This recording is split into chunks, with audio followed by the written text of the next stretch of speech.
Joy Verner. Do I need this? No, that's uncomfortable. Move your chair. It's okay. It's Okay. Just cut this part out. Joy, do you want to start talking about your family of origin and just kind of your upbringing and what that was like? Oh, Sure. What's that? yes. First, Yes. Actually, first, do you consent to this interview? I do. Okay.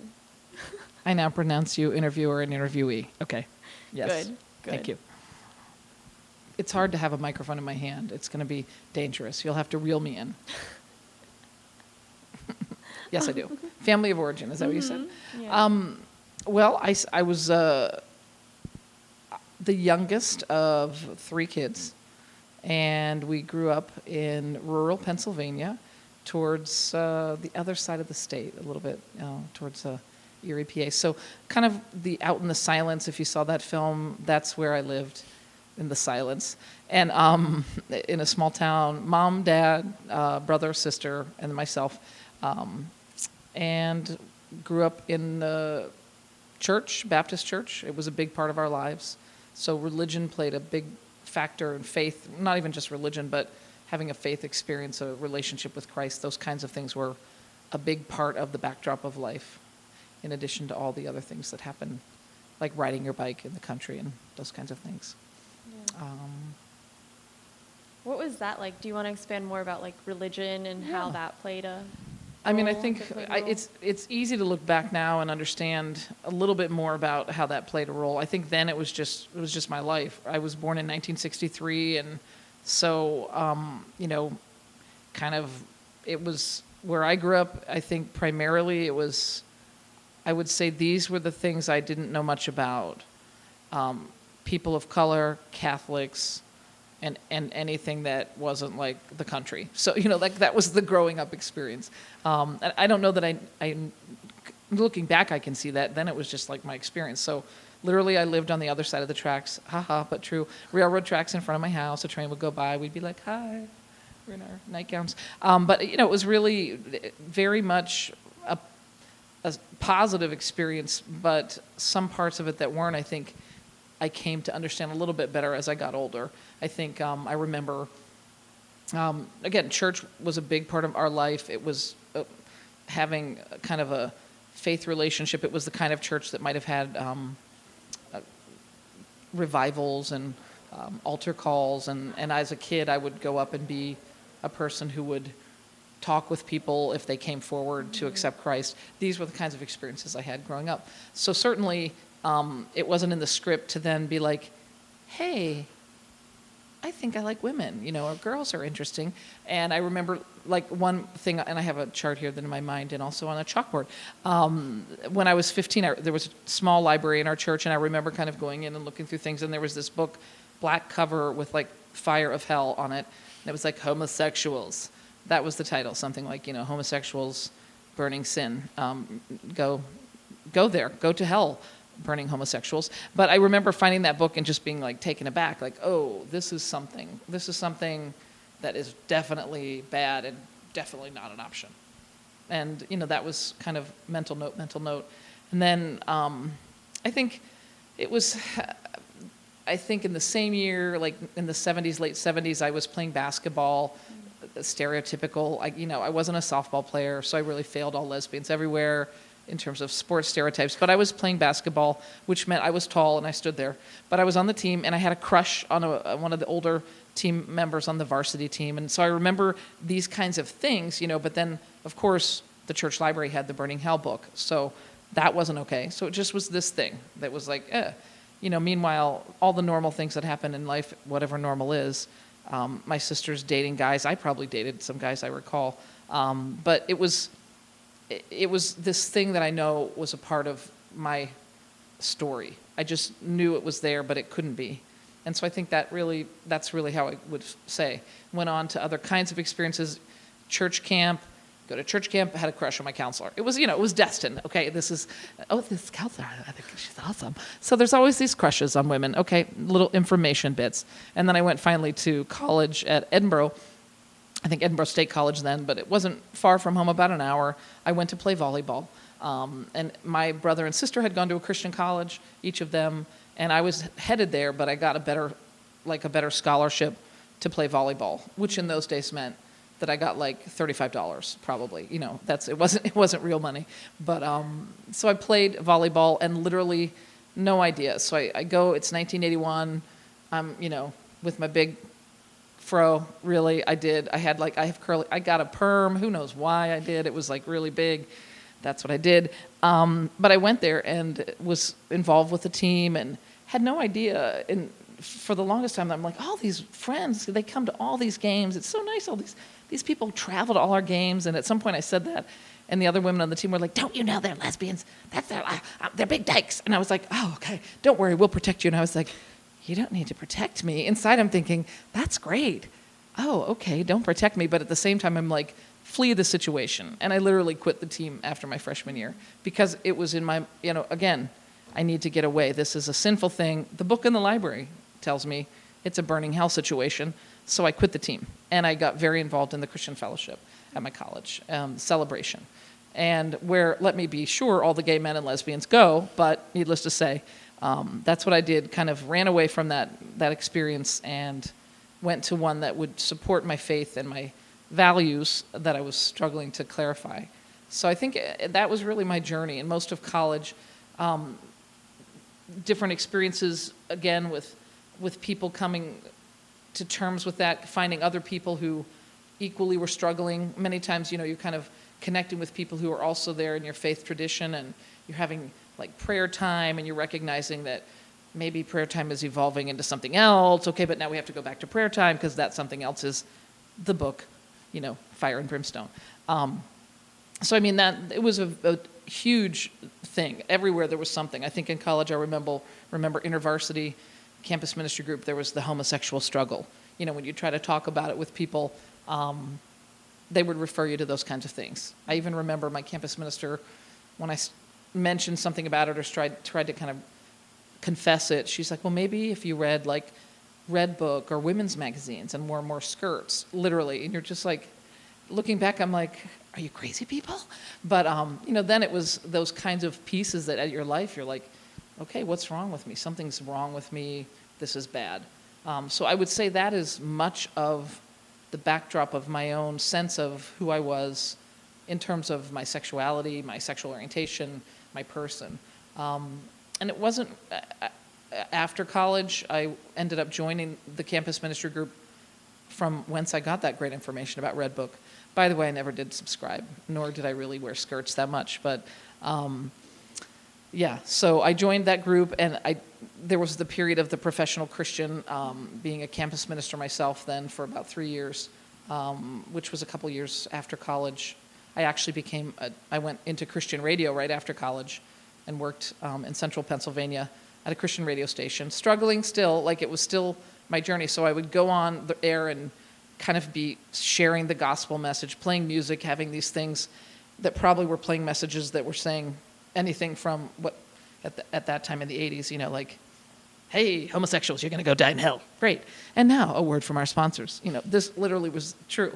And in the meantime, I met a woman. It was involved with her while I'm working as a Christian radio DJ. It was, just like conflict, hitting walls. So I think in terms of my journey, I didn't really become for me, my whole person didn't really come together in one place until I was able to come to terms and accept who I was.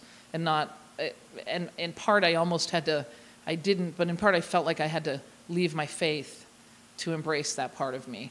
I certainly left being a campus minister. I stayed for 3 years and worked in that position. Parts of that experience in some good ways were really, you had to go on like this horrible journey to backpack and go out in the wilderness with low impact camping. It was horrible. Okay, whatever. But we did it. And except those kinds of experiences were very good because you're supposed to be journaling and thinking things through and kind of exploring who you are. And so there was no way around that for me. So again, another opportunity to fill a book that you had to turn into somebody about, here, hey, I'm a homosexual, I think, or whatever I was calling it then. I think I was using the term homosexual because that's my upbringing had taught me that word. And so honestly, it was probably not till I was 28. And I'm looking at my chalkboard, sorry. 1991 that I started literally being able to even say the L word. And that was even before it probably was a real show. But I couldn't say the word lesbian. Like, I just couldn't even utter it. And I'm dating somebody, and it was like, it was really scary for me.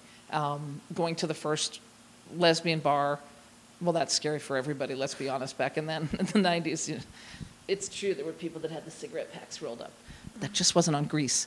But, those kinds of places where, it was really scary, and also at the same time, it was, I'm finding a new circle, I'm finding a place to be supported with my truth. And along the way, ironically, a lot of the people that I was connecting with as friends and my circle and or dating were also Christians who were kind of, not everybody, but a lot of them. I'd worked at Messiah College, and my former partner was an alum of Messiah College, so we pretty much, truly, again, I'm not joking when I say it's the Christian fellowship on your campus, it's the Christian college. There's a lot of gay and lesbian people that are in those places that are closeted or even, more than closeted, just seriously oppressed and burdened with not being able to be who they are. So I think that was... That's okay. Did it start again? Yeah. Do we know when it stopped? Just now.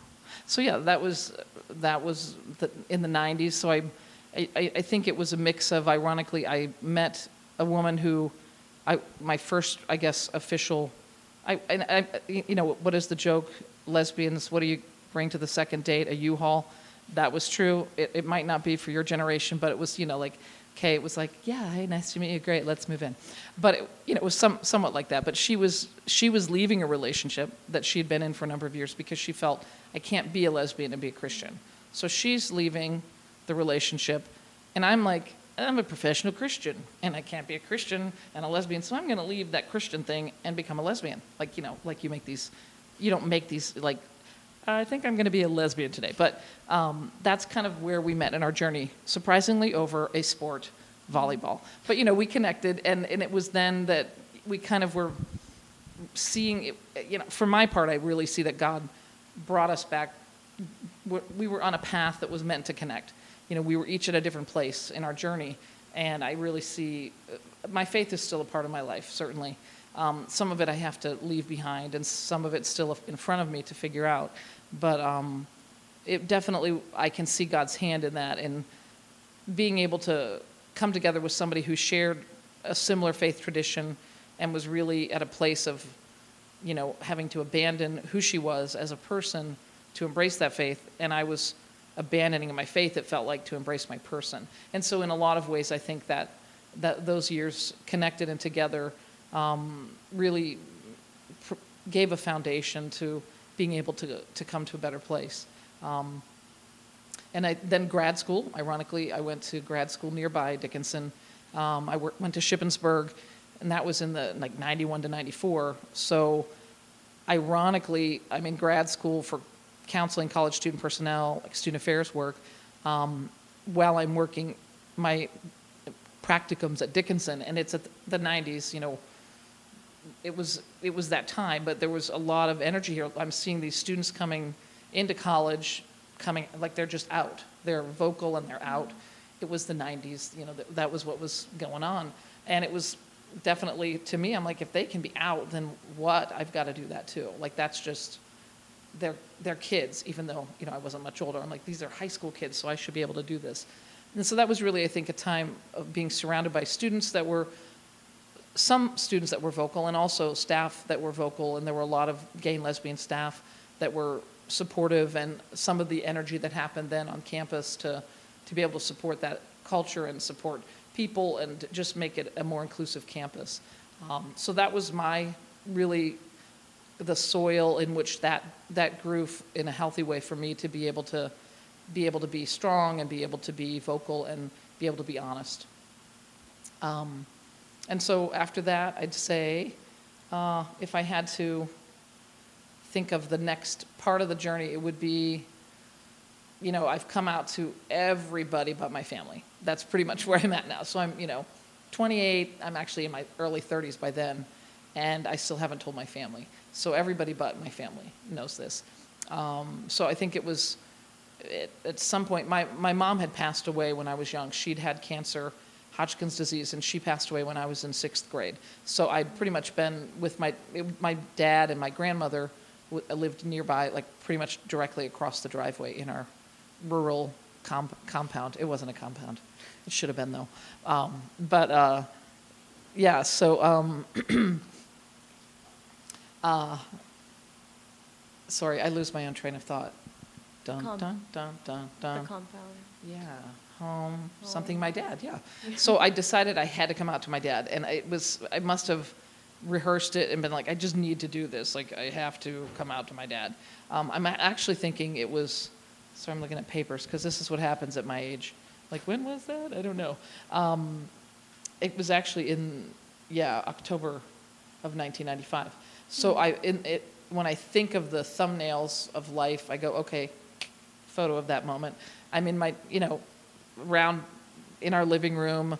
I've gone that weekend to see my dad, in part to see my dad, but in part because I knew I need to come out to my dad. I'm not going to do it on the phone. So I was living near Harrisburg and drove home. And I think at that time, actually, in 95, Sue and I, my wife now, we had just started dating in 95. And so I'm like, I'm going to go do this. Okay, great. She was coming out to her family, and I was like, I'm going to do it too. Great, whatever. I think hers was an age-related thing. I'm going to come out by this birthday. Okay. And I'm like, I haven't done it, so I will too. So I went home and promised myself that I had to do it. So we were having a conversation about how I should drive home. I do it all the time. I know how. Like, we were talking about directions for an hour or something ridiculous. So finally, I worked up the courage and shared with my dad my story. And, ironically, things that you hear in everybody's story, there's this kind of piece where people are like, yeah, somebody mentioned that. Other people in the family have said, do you think Joyce a lesbian? And, he's like, I didn't think so, but, others did. And our faith, Christianity, like fundamentalist Christianity, was from the backdrop of my life. So I'd say my mom was much more the vocal person that I remember in terms of our faith. My dad certainly shared that, but it looked different. So it wasn't as passionate, or it wasn't as like kind of viral sometimes is what I think. It wasn't like intense, but it was still his tradition.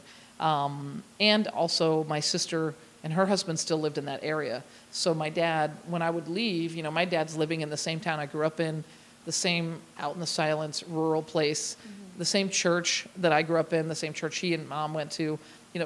Nothing had changed for him. So his community was the same. My sister very much on the opposite end of the spectrum on most everything, and this would be no exception. So she's, his support system. So I can expect that I'm worried he's going to reject me. This is my thing. Now, he doesn't, obviously. It turns out we are able to talk, and he asks awkward questions about what do women do. I don't understand how women are together sexually, and I'm like, this is an awkward conversation, but I will answer any questions you have.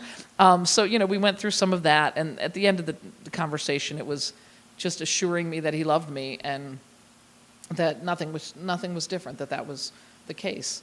And all of that is true, but at the same time, everything was different, because it was. I mean, it was like when you tell your truth to people, it changes things. And it didn't change it, like it wasn't like I know of people at different points in their life where that is like the cutoff point, and people say, I'm cutting you out of my life. That didn't happen for my dad, but he certainly, the precursor to this is, so 95, I talked with him. I don't have the courage yet to talk to my sister, because she is overwhelmingly intense about her Christian faith, and just sisters can be annoying. And my brother, who he'd left our home when he went to college and just never looked back, and he was a pastor, maybe even a naval chaplain. So his faith was now like I call it professional Christian. He definitely was doing that whole experience in life. So I waited another probably year to tell them, and came out to them in writing. I didn't do it in person because I was just like, yeah, it's never going to happen. So I did it, and I have these awkward letters that I look back on with what I, received back from them. And, for my sister, it was like, I can't support this, and I do love you, but this is sinful, and, the language of different things like this is just deception, and hopefully the veil of deception will be lifted, and I'll pray for that, and that kind of language. My brother, ironically, as with everything, what is it with husbands and wives? His wife wrote back to me after I came out to them. Whatever, I don't know. I should have a secretary wife too. But she wrote back, and it was kind of funny because she's like, thank you for sharing your lesbianism, about your lesbianism. So at least she, used the same word. But by and large, the response was the same. This is not acceptable. We love you in Christ, because who are we? We're all sinners. And my sin isn't worse than yours, but really it is. But really your sin is worse, because it's like the H word, homosexuality. Remember the book? Okay. I don't know if they saw the book, but I saw the book in our church growing up. So that's the journey. And then ironically, I literally did almost like form letters to everybody else in my life, that my family and friends. I found these probably I was using Word Perfect then, I don't know, or a typewriter. But we were getting ready to have our Holy Union, because back then in 97, Sue and I are now together since 95. We decided we wanted to start a family.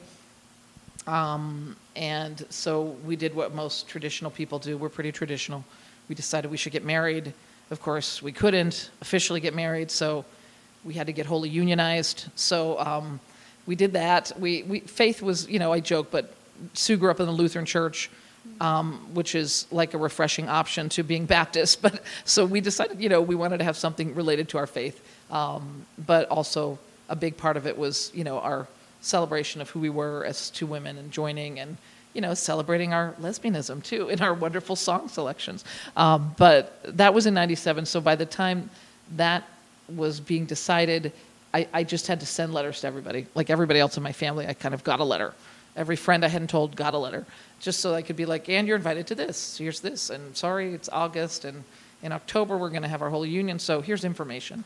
So that was the year of, getting everybody brought up to speed, and had varying responses from people.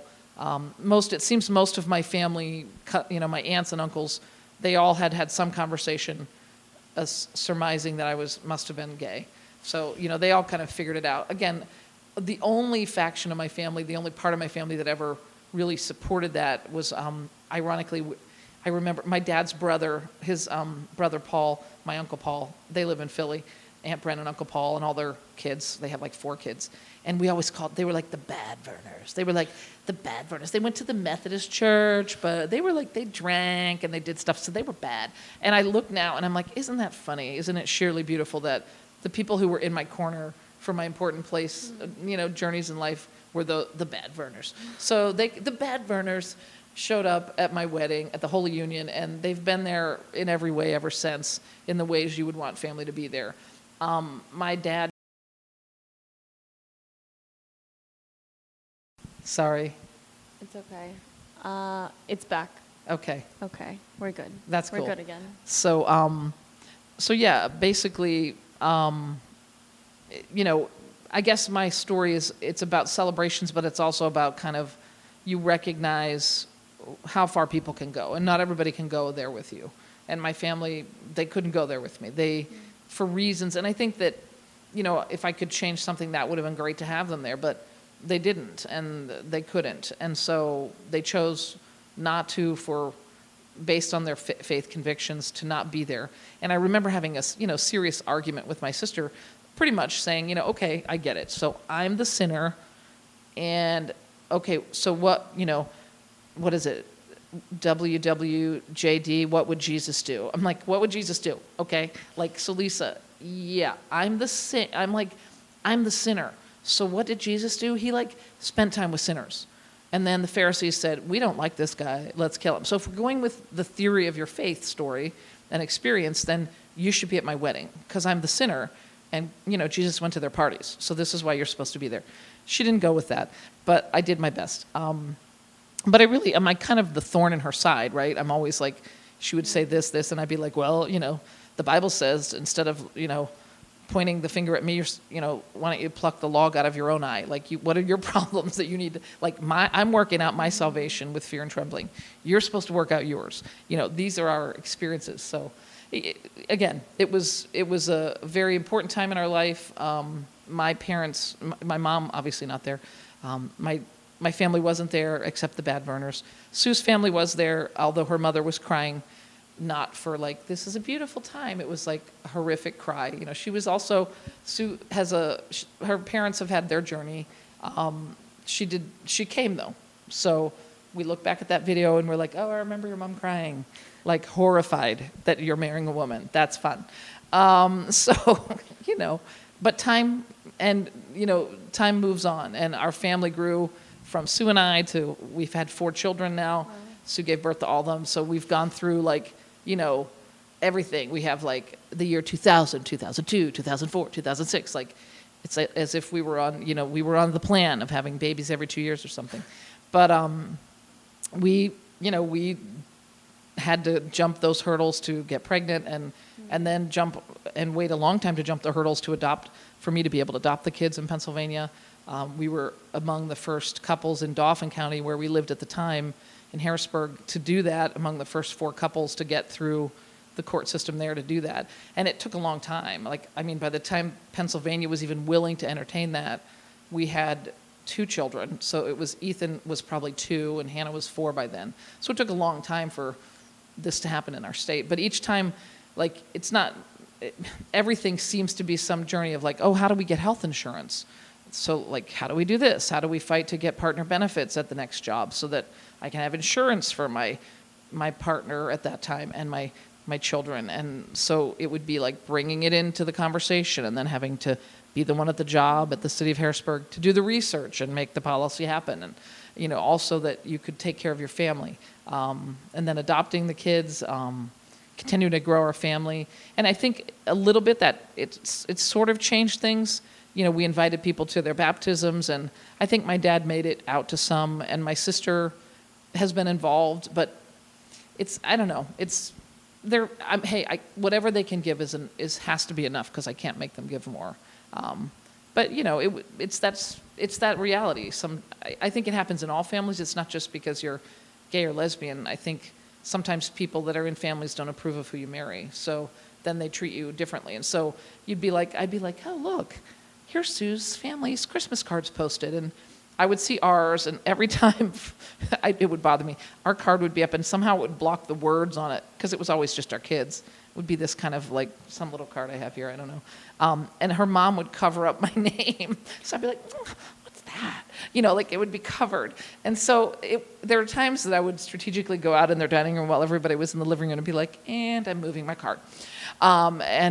These kinds of things. Or there would be the gift that Sue's brother's wife would get, the extra gift, and I'd be like, hey, Merry Christmas to you too. You didn't get the same celebrations because you weren't the right gender. So that was really, that's just, I truly believe that probably, I have no idea, would the same held true for other issues if Sue had married a person of color who was male? Would her mother have had the same issues? Possibly, because she grew up in an even smaller town than I grew up in the middle of the place where there's fire under the earth in Pennsylvania, so near Centralia or something. So, people come with their baggage, they come with their lessons learned.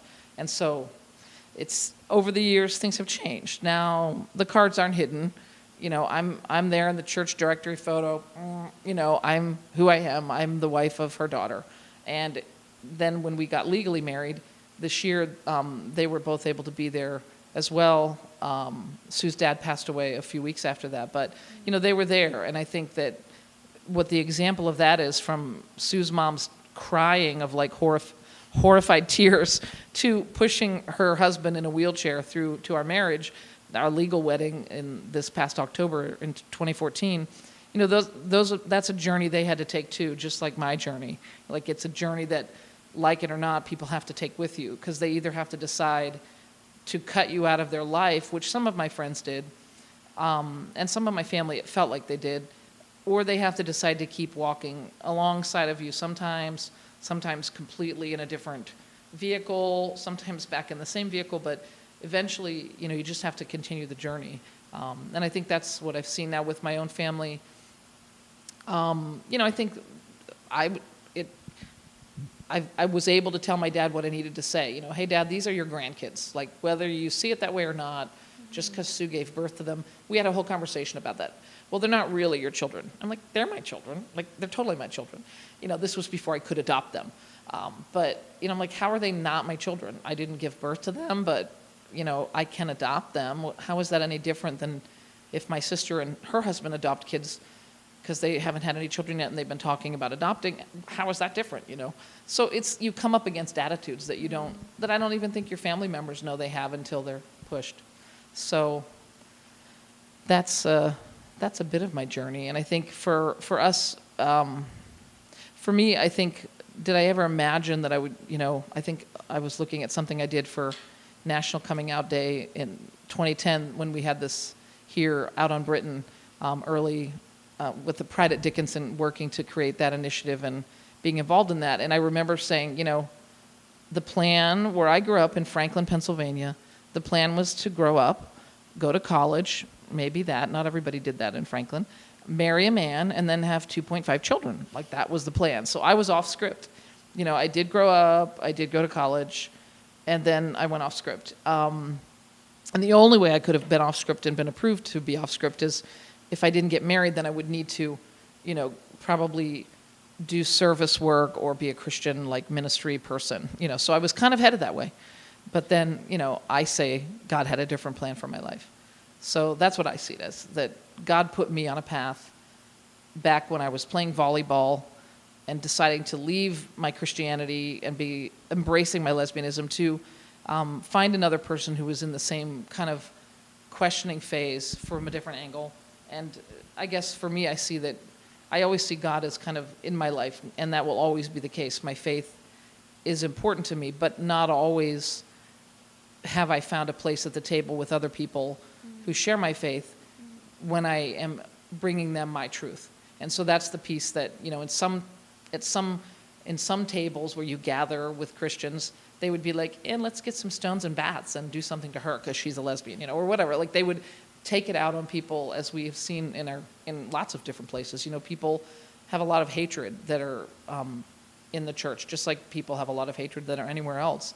And I think that the other side of that is that when you're willing to, I guess, let people share their truth and hear their truth and let me share mine and come together, that it really doesn't matter what our faith tradition is. It doesn't matter where we're at in our belief or whatever it is, that we can just try to, I guess, let the central theme be that loving one another. Isn't that the basic as it can get?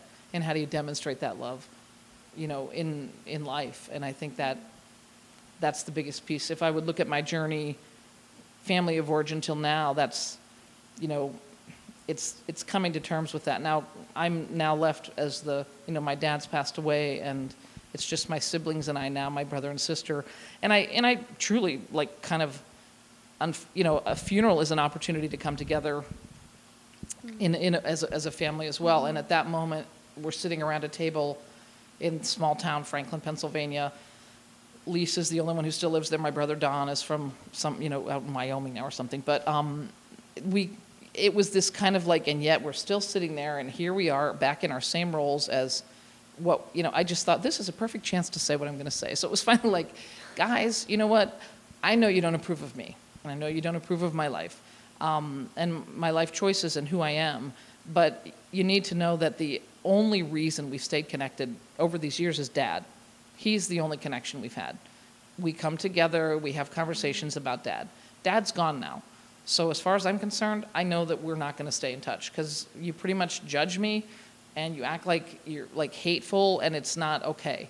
And if you're speaking, like I turn to my brother, if you're a pastor, that isn't Christ's example. So if you are Christians, you either need to start sharing love, the love of Christ with me, or realize it doesn't, like, we don't have a reason to be connected anymore.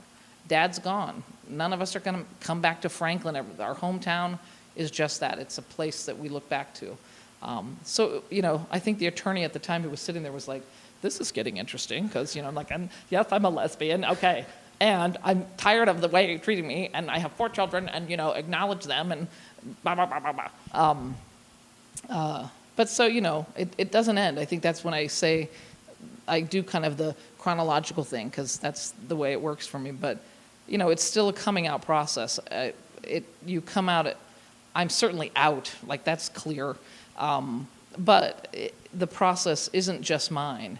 And so in the journey, I don't know if my sister will ever come to a different place, or my brother, but, their journey continues.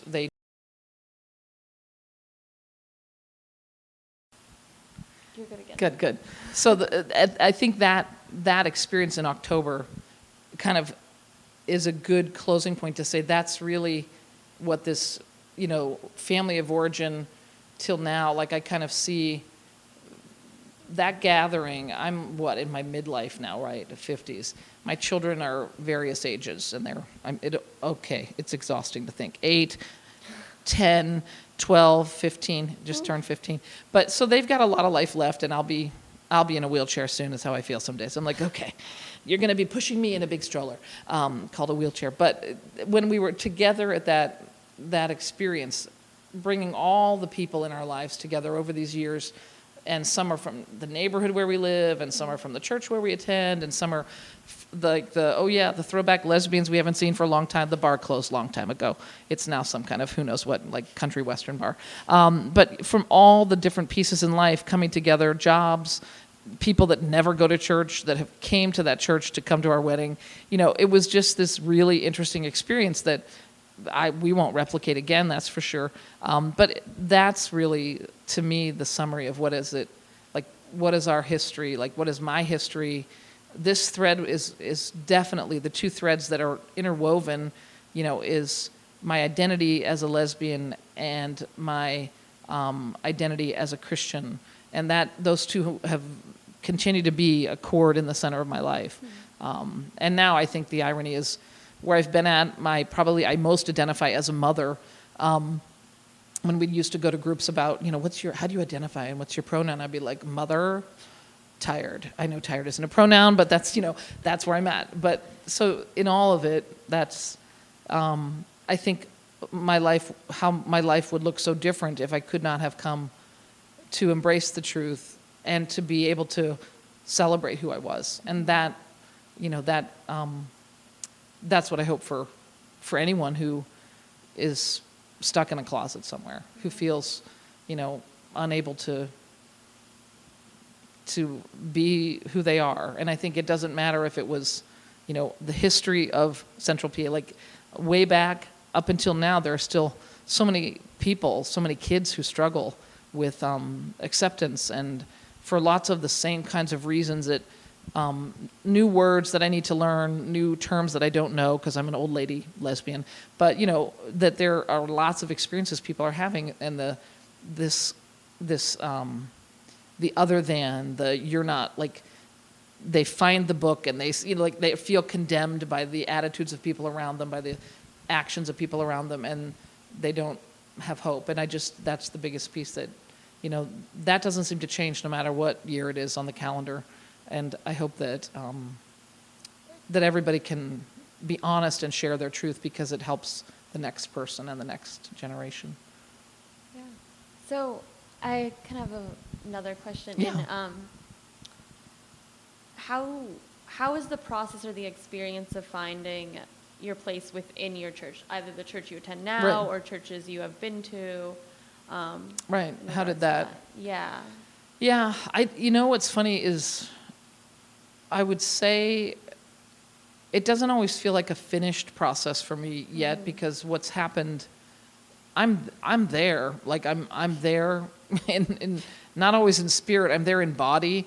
Sometimes for the last few years, it feels like we actually started going to the MCC Church, Metropolitan Community Church, as I call it, the gay church. But we were like, let's check that out, because there's one in Harrisburg. So we went there when we were kind of early in our relationship and thought, we'll try this church out. And it was fine, and it was definitely nice to be at a place that was very accepting, but we also didn't have we wanted we kind of wanted something traditional. Like, we'd both grown up with churches that had Sunday school and this kind of like church education program. So we're like, we kind of want that.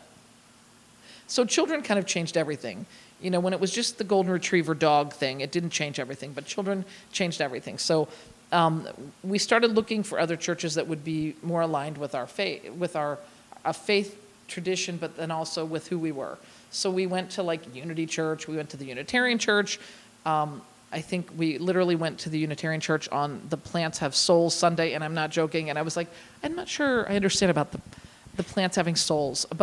And you know, what was wonderful about the Unitarian Church was equally annoying. That's just the fact, right? You're used to things. So you'd be down. We were like, I don't even know. Like, people would just be like, come up and be like, hi.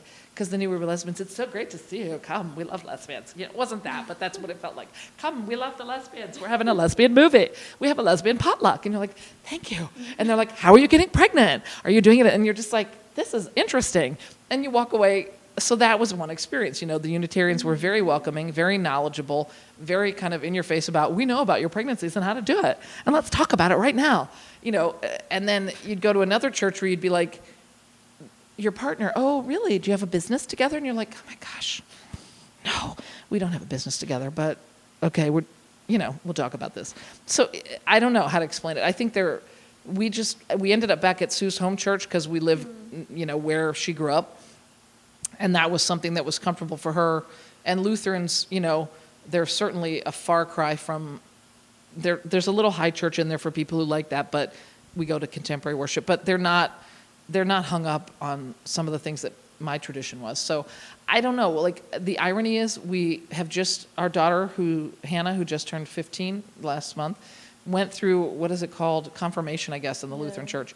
So she went through that last spring. And then it was a big success, is my mind. I'm kind of like, ha, because she's like, yeah, I'm agnostic. That was helpful. Thank you. So I think Sue was like dying because, you know, she grew up there and was confirmed there and the whole thing. And so here's Hannah, and parents come in, they're beaming, and most of the kids have, like, they really answer and get involved. And Hannah sat there and would leave the room and be like, didn't participate. But that, you know, so here we go. Like, I don't know.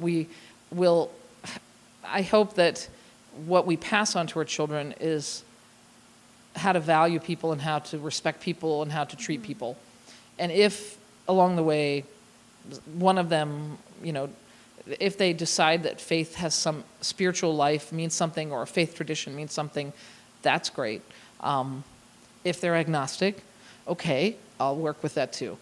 If they're hateful, nasty people, then they might be Baptist. No, okay, no. If they're hateful, nasty people, then, you know, that's not good, whatever faith tradition. So I don't know. The question of how have I worked it out? I mean, we've been, you know, we kind of, we're the parents who take our children to church, and for a while we'd go to like the coffee shop while they were at Sunday school, but then they had a parenting class, so we went to that. And then what do? You're just the great equalizer is children.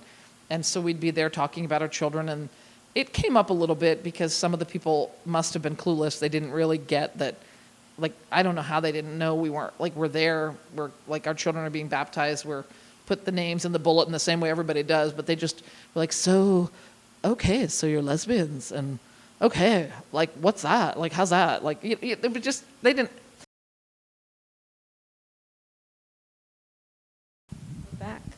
We're back. Bop, bop, bop. Yeah, we're back. And now we're back on the second SD card.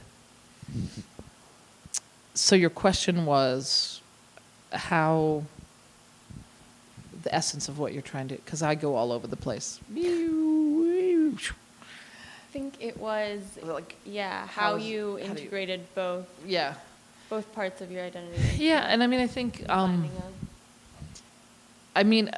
truthfully, the interesting part is there was a period, and I remember where it was, and I think it was during grad school, where it was definitely at odds, like, because I was like moving in and out of different experiences. Like, I would be maybe there was a conference we would go to as student affairs professionals, and I would go maybe to the LGBTQ meeting, and everybody would be in there kind of complaining about religious right and Christians, and then I'd be like, hey, excuse me, and I would bring up some point that was like, I think we should like step back, and you guys you're attacking people, and you're like, I get it, but like maybe you need to step back and try to apply some of the same principles that you do about this umbrella of understanding, and like this is part of, they're under the umbrella, like you need to understand people from where they're at. And I'm not saying it's okay to hate, and that's something we should be like not upset about, but I remember I was getting mail from both sides. I would be getting mail from like the 700 Club, Pat Robertson, about, and it was the 90s, so it was, I guess, gay and lesbian life was in the view because everybody was talking about it. So Pat Robertson would be like, oh, the homosexual agenda, oh, this is a problem, blah blah blah, and I'd get the mail, and then I'd get the mail from like HRC or whatever saying, oh, the religious right is attacking us, and oh, blah blah blah, the Christian agenda, and it was just like, oh my gosh. So I remember that being a point where it was just like, come on, like, we should both set aside our agendas right now and listen, like put it down and try to understand and talk, and certainly sometimes argue. So that was then, and this is now. I guess, in a way, my experience was very much, like early on was very much the evangelical Christian experience. Like I need to talk to other people and tell them about my faith, and then ask them if they too would like not to be a sinner anymore and become a Christian. Like that was kind of my thing. Like was what I learned to do, and that's how it operated. So that, looking back, I'm like, that was just weird. I went to like Wildwood, New Jersey, not like most people do, to go and like work in a t-shirt shop. I went and worked at the Boardwalk Chapel. So if you ever go to the Boardwalk there's this place where people are like, and Jesus, da da da da da, come in here, and we're going to tell you. It was like, and we'd go up to people and talk to them on the boardwalk, and we had this script that we would say, if you died tonight, do you know that you'd go to heaven? And, this literally, we would occupy people's time this way. So that was then college, and this is now. Now when I'm at the beach, I'm like, stop fighting, you guys. I'm here. Like, I'm there with 4 kids, but I don't know, Christ, my faith is definitely a part of my life, but it's a very different part. Mm-hmm. I think also because my faith is very personal. I don't know that I feel like I have a community that I connect with about it. In the same way, ironically, that being a lesbian is very personal, and I don't really have a community that I connect with it anymore. Like there was a time where it was like that, the circle of like this was my circle of life, like the people I was with and my community, and that's, you'd get together and do lesbian things. I don't know what that was really, but you'd connect and you'd be a community. And Christians, we'd get together and do Christian things, and generally both sides had food, so some sort of potluck. But now I don't know what that looks like. I think there are times it's meaningful to me to be at church. Do I feel like it's a community I'm a part of? No, sometimes I don't. Sometimes I do. Generally if it's in the smaller experience of parents talking about, how do we deal with kids and connecting on things that are practical, or talking about some issue. I go to a Sunday school class now called The Wired Word, and we talk about something that happened in the news, and it was about the University of Oklahoma fraternities and the chant and the video and all that. So that was what we talked about in Sunday school. So that was good to, good experience, but sometimes it's not a good experience. So, and then sometimes I get like the vocal joy that has to, if something comes up that's where I remember something came up about, what is that, Hobby Lobby? That's some store that was like anti-gay, and there was this big class we were in, and I could see Sue being like, no, Joy, don't. And I was like sitting up in my chair because people started talking, and everybody's like, and it was like 20 people, and they were just, I don't know how to explain it. It went from talking about this thing into kind of pretending we all agreed with what everyone was saying, and I'm like, I don't. Like, you're talking about this thing that's very anti-gay, and now you're talking about, and prayer mats in schools, can you even imagine? Like, it was like attacking somebody's religion. Like, and this was in my church, and so, of course, my ugly lesbian got bristly and talked, but, I don't know. Like, sometimes all those things come back and intersect, and how do we deal with that? I don't know. my faith, I guess the reconciling of the two is just that it is. Sometimes I'm a, I don't know, sometimes my faith, like being a Christian is something to me, and sometimes it's just this thing that I used to be. The same way, no joke, that being a lesbian is something to me, and then sometimes it's like, yeah, I used to be a lesbian. Now, I'm not, and I say that jokingly, but I'm also, there's times I'm just like, whatever, I don't know, what? Yes, we're struggling to raise children, we're outnumbered, and the issues that our children are, like the things that we deal with on a regular basis are less and less about social justice issues. Sometimes it is that. Sometimes that comes in the door with something my kid says, and I'm like, what? Let's talk about that. What are you saying? What do you mean? Oh, you like the word fag more than the word dyke. Thank you. Can you tell me why? These are my kids, and I raise them, and you're a middle schooler who's telling me you like the word fag better than dyke, because dyke seems really harsh. I'm like, can we talk about both words? So these are the ways that social justice enters my world. But, I think, and being, I guess being the voice when you need to be, but mostly you're just also trying to struggle to raise your kids and hope that they all are going to be okay, when things aren't working for them. And that would be no different if we were two women, two men, a mom and a dad, a grandparent, an aunt, the things that happen at that age where kids are struggling with themselves and their esteem and their anxiety and all those things. And so that pretty much is what consumes my energy, these days. And sometimes I think we went to Provincetown like 2 years ago. We're like, yes, we're going to Provincetown. We're lesbians again. Well, let's go. So we went out and ate a lot of food, and then we went back and slept. So that was our big, celebration of lesbian life. But, I guess it's that, like I say, still coming out, the journey still continues. I don't know what that's going to look like in 2 more years or in 5 more years, but I guess we all keep trying to be the person, we are as we come into new places, new experiences. And I think I was saying before that I think me losing my job was a big, impact on our family. And it's really one that I would say, looking back now, it probably strengthened our family for Sue and I, because it's easy. It doesn't matter who the couple is. You're like, I'm so sick of you. Are you kidding me? Okay, just what? We're gonna no joking aside. You kind of say, it's hard to be parents. It's hard to be a couple, and then it's hard to be parents together. And there's a lot of pressure there. So just like other people, you're kind of like, are we gonna make it? I don't know. We've been together 17 years, so really? Okay, can we do this anymore? I don't know. Deciding about things. And so then comes the job loss, and it really was devastating, because we have one income as a family. So it was devastating, but at the same time, Sue and I started going to we found a Bible study in our neighborhood that's just started. Weirdest experience in some ways, but also really good.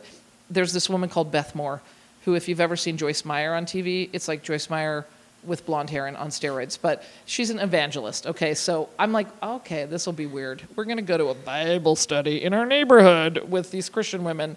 This will be weird. But it was probably, at the time, it was the best thing that we could have done together, Sue and I. Kids are at school. We're like, walk down to this house, go to the Bible study on something like mercy. And Beth Moore has a wonderful Southern voice and clearly a lot of production quality going on there. So it was the right thing at the right time. Would I say now, hey, I want to go to another Beth Moore Bible study? I don't know. Maybe, maybe not. But it was this very important thing at that time, because there was a big, big loss, and it was a way to connect, like I said, with a community of people.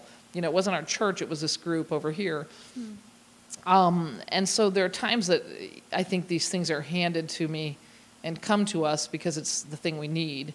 It wouldn't be like, hey, let's go to this Bible study together. And now, ironically, Sue, who I would say her experience was a lot different than mine growing up. It wasn't so negative. There wasn't so much pressure surrounding her faith. There wasn't a lot of bad messaging. So she's, and growing up where I did, I'd have looked at her and been like, oh yeah, you're not a real Christian, whatever. Okay, you go to church, but you're not a Christian. Like, that's what I would have come at from my growing up experience. So she then is like now really been involved in other Bible studies, and it's grown into this really big part of her life. Sometimes I'm just like, okay, back off, Beth Moore lady. Like, she's very much, it's very important to her because it's really supporting her in times, like giving her hope in some way that life feels overwhelming sometimes for us, just like I said, with the kids and everything. So, I think it's at different places and at different times. And, I guess that's the common thread that I see, is that the element of community. And so I find that community sometimes by gathering with Christians, and I find that community by gathering with old lesbians. It could be young lesbians too, but by gathering with community, like the community. And the community could be oftentimes, and I think that was, Dickinson was in part, like, it felt like a community that I was a part of too, because when you deal with a campus that's too. Did it turn off again? No, it's good. I make the camera turn off.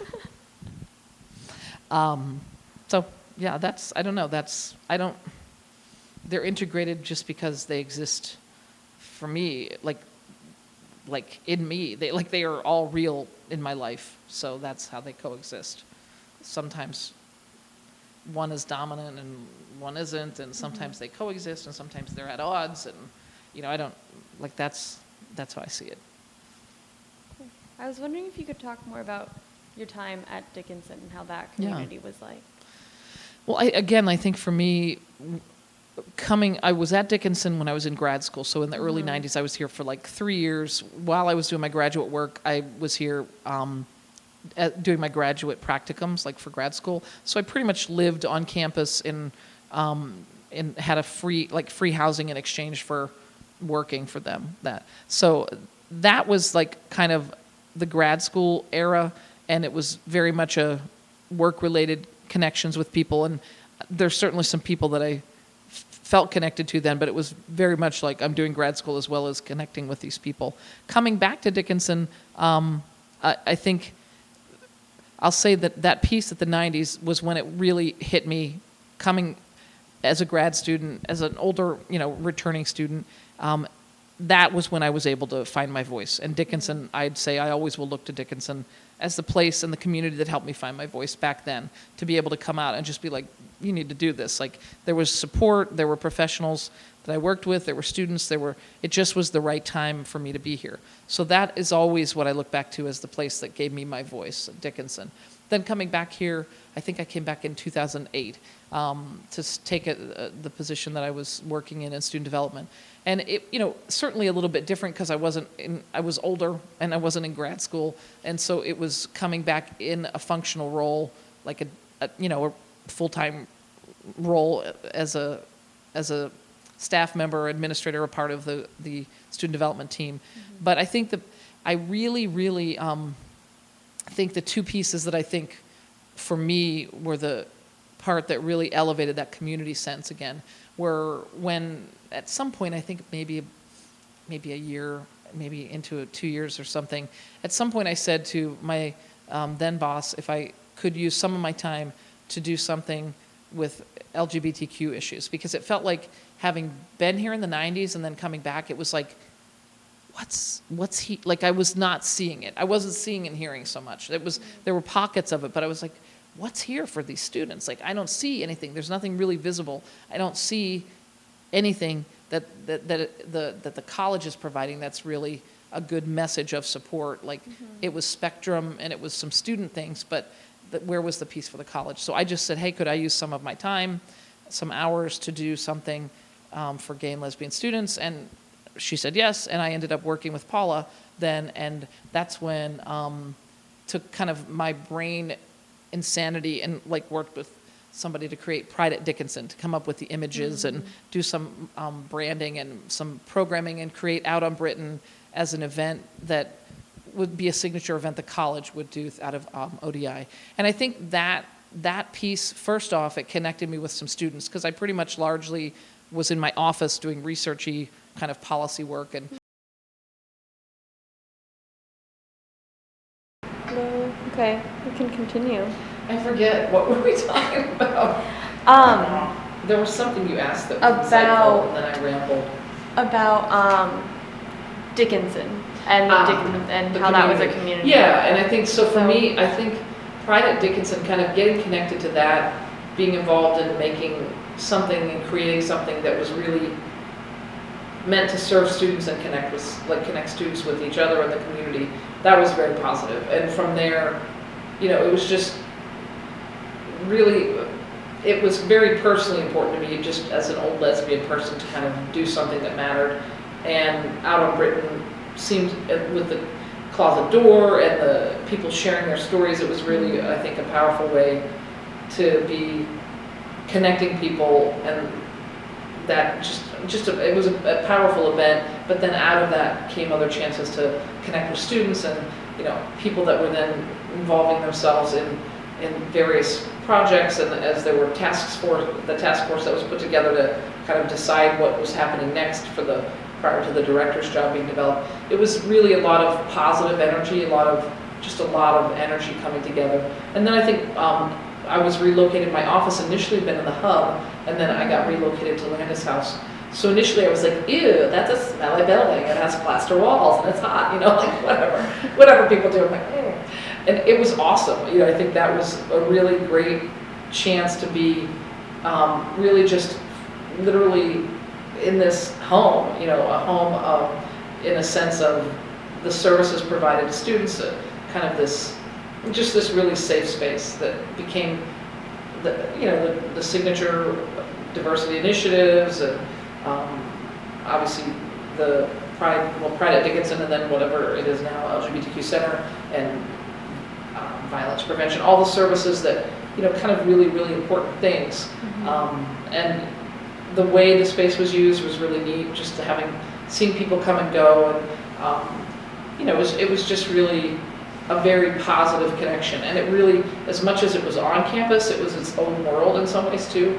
And some parts of that you joke and be like, great, wow, all the cool diversity things are like over there. But eventually then the messaging got, the tours might come that far, and they would talk about it at admissions, and so it became, I think, definitely integral part of campus. But I think it was definitely an enhancing time, a real positive time for me as well. So just mainly because the chance to connect with students and see and to work with other people for kind of a core common purpose. So. Yeah. Was that your first time kind of doing activist-y work, or do you have extensive experience in that? I think not really. I guess it's how you define activism, right? Right. I think. Or how would you define? Yeah, I mean, for me, that I wouldn't see that I was doing activist work from my end of it, but it was probably. But I mean, it certainly looks different at different places in your life. I remember times that I was like at the March on Washington, and screaming like, we're queer, we're here, get used to it, like back in the early 90s, that kind of stuff. That I remember, that kind of visceral, like looking at people and doing that like thing. I probably wasn't supposed to be like, I'm queer, I'm here, get used to it. It's like some other guy screaming hateful things, like that was a little bit startling experience. But yes, that I would say, marching for rights, being involved in those kinds of things, this is a similar experience, I guess, in some ways, for sure. I think really, I did a lot with student activities and events, and so this was really just a nice way of doing something that mattered a little bit more than a bouncy wall, or like whatever, like the Velcro wall, bouncy house, spring fling. Not that those things aren't awesome, and spin art is awesome too, but it's spin art with a cause, so it's the spin art that matters. So I think it was definitely activism in the sense that when you have a passion about something and you want to put yourself out there and support other people, but certainly by far I would say that people that were doing activism on this campus were students, watching that happen and supporting that, and in whatever way possible. the kissing. I remember them doing some creative and wonderful things in the library, moving across campus. I think Spectrum and some other entities were a part of that. But just, Do you want to know, explain that more? well, I remember this event that it was early, it might have been the first year Pride at Dickinson was happening, and I think it was an admissions day when people come for tours, and all I remember, I don't know circa what era, I remember some of the students' faces, but they started, this kind of grassroots thing where they had slips of paper. I have one somewhere. I would save these little bits and be like, this is interesting and awesome. They started in the library, and people, same-sex people just started kissing everywhere. It was very cool. And it was this like kind of organic thing. I know students organized it and it happened, and then it moved its way kind of like a wave across campus. And all I remember is somebody, I think Flo yelled at me, "These are your people." I'm like, okay, but I'm not going to kiss anybody right now. I'm kind of at work, but I'll come down, I'm like, yeah. So I just remember the event, and it was very, very powerful. I also remember watching, I'm sure I saw downstairs in the hub, as this made its way through, I'm 100% sure I saw a mother cover her child's eyes. Somebody that was on, I remember we talked about it afterwards, different people, and I'm like, are you kidding me, people? Like, but because what? Because 2 guys are kissing, 2 women are kissing. But yeah, so there's, there's lots of different places, different things that I remember, but, for me it's being able to just put a